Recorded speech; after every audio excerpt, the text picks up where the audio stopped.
Mr. Boring Username asked, I have to admit, being a Christian and watching your videos certainly has left some questions in my mind. However, there's one matter that I think you're forgetting: faith.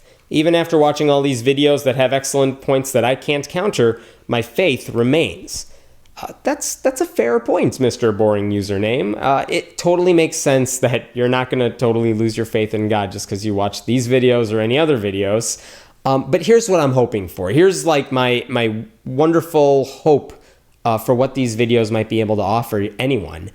I don't think anyone's going to watch a couple minute YouTube video and suddenly say, "Whoa, that's right. I don't believe in God." I don't think it's that simple.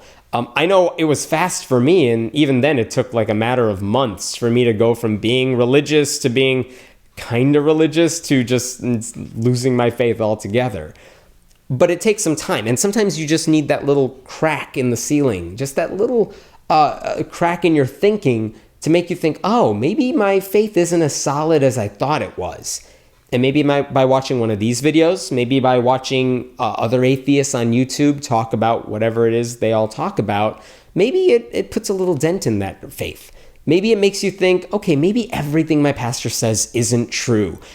Maybe the Bible shouldn't be taken literally, but it has a lot of good stuff in it. And that's kind of, you're moving down a path.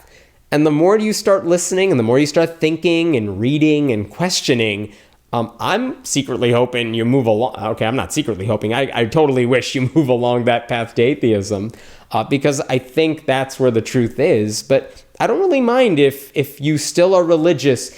If you do nothing else, I just kind of hope you don't buy into the really harmful effects of religion. I hope you understand that the Bible shouldn't be taken literally. You have to cherry pick to get something good out of it. I hope you realize that, everything your pastor says should be taken with a grain of salt. You got to question what your pastor says. They might mean well, but they're not 100% trustworthy. And that goes for your parents too, and what your, Sunday school teacher may teach you. Don't take it all literally. And along the way, if you start thinking, okay, you know what, my faith is totally being corrupted by all these other people, but I think I can kind of figure out my own way, and I think I can make Christianity work for me, that's great. I'm glad you moved in that direction.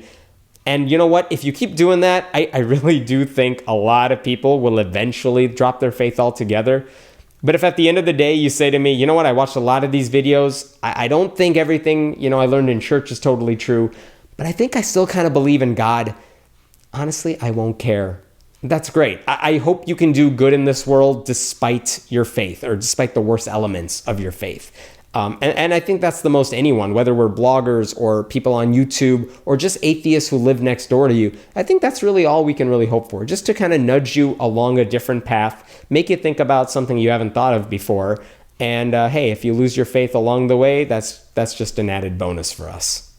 My name is Hemant Mehta, and I write at friendlyatheist.com. Please leave your questions and thoughts below in the comments.